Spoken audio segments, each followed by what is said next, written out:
നമസ്കാരം. ഇന്ന് ശ്രീ ഗുരുവായൂരപ്പന്റെ ഉത്സവത്തിലെ 7ാമത്തെ ദിവസമായി കേട്ടോ. എന്ത് പെട്ടെന്നാണ് 7ാമത്തെ ദിവസമായത്. പെട്ടെന്ന് ഉത്സവകാലം കഴിയാൻ പോകുന്നു എന്ന് ആലോചിക്കുമ്പോൾ ഒരു സങ്കടം ഉണ്ട് കേട്ടോ ഉള്ളില്. ഏഴാം ഉത്സവമായ ഇന്നത്തെ ദിവസം ഗുരുവായൂരപ്പന് സ്വർണ്ണക്കോലത്തിൽ എഴുന്നള്ളിക്കുകയാണ്. രാവിലെയും വൈകുന്നേരവും കാഴ്ചശിവേലി ഉണ്ട്. കാഴ്ചശിവേലിക്ക് സ്വർണ്ണക്കോലത്തിലാണ് ഗുരുവായൂരപ്പന്റെ എഴുന്നള്ളിപ്പ് വരുന്നത്. ഇതാണ് ക്ഷേത്രത്തിനകത്ത് നടക്കുന്ന ചടങ്ങ്. ക്ഷേത്രത്തിന്റെ പുറത്ത് നടക്കുന്ന ചടങ്ങ്, അതായത് വിവിധ തരത്തിലുള്ള കലാപരിപാടികളിൽ അഷ്ടപതി, നാഗസ്വര കച്ചേരി, ഭജൻസ്, ആധ്യാത്മിക പ്രഭാഷണം, ഇതെല്ലാം കഴിഞ്ഞ ദിവസത്തെ പോലെ തന്നെ ഈ ദിവസങ്ങളിലും 10:30 വരെയുള്ള സമയത്തിനുള്ളിൽ നടക്കുന്നു. 10:40 മുതൽ 11:40 വരെ ചാക്യാർ കൂത്താണ്.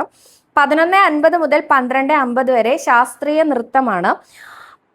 1 മണി തൊട്ട് 3 മണി വരെ വിവിധ കലാപരിപാടികൾ ദേവസ്വം ഇംഗ്ലീഷ് മീഡിയം സ്കൂളിലെ വിദ്യാർത്ഥികളുടെ വകയാണ്. 3 മണി തൊട്ട് 4 മണി വരെ ഓട്ടം തുള്ളലുണ്ട്. 4 മണി തൊട്ട് 5 മണി വരെ മുരളീരവം സംഗീത ഫ്യൂഷൻ ആണ്.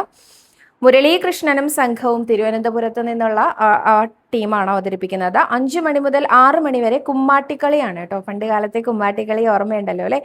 6 മണി മുതൽ 7:30 വരെ കേരള നടനമാണ്. ഗുരു ഗോപിനാഥ് ട്രസ്റ്റ് കോട്ടയം. 7:30 മുതൽ 9 മണി വരെ നൃത്യങ്ങളാണ്. പ്രശസ്ത സിനിമാ താരമായ ആശാ ശരത്തിന്റെ വകയാണ് നാളത്തെ നൃത്യങ്ങൾ. 9 മണിക്ക് വയലിൻ ഫ്യൂഷൻ ആണ് കേട്ടോ. CS അനുരൂപാണ് നയിക്കുന്നത്. അപ്പോൾ ഇത്രയും കാര്യങ്ങളാണ് നാളത്തെ കലാപരിപാടികളായിട്ട് വരുന്നത്.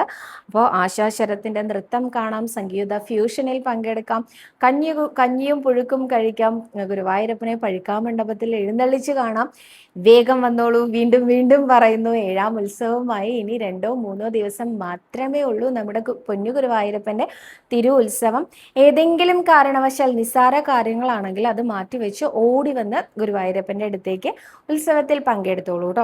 അതല്ല, തീരെ ഒഴിവാക്കാൻ പറ്റാത്ത കാര്യങ്ങളാണ്, സവിത ഇങ്ങനെ പറയുമ്പോൾ വരാൻ സാധിക്കാത്തതിൽ ഒരുപാട് വിഷമമുണ്ടെന്ന് കുറേ പേര് എന്നോട് പറയുന്നുണ്ട് കേട്ടോ. ഒട്ടും വിഷമിക്കേണ്ട, ഇത് അവസാനത്തെ ഉത്സവമൊന്നും അല്ലല്ലോ. നമുക്ക് അടുത്ത കൊല്ലത്തെ ഉത്സവത്തിൽ എന്തായാലും പങ്കെടുക്കാം.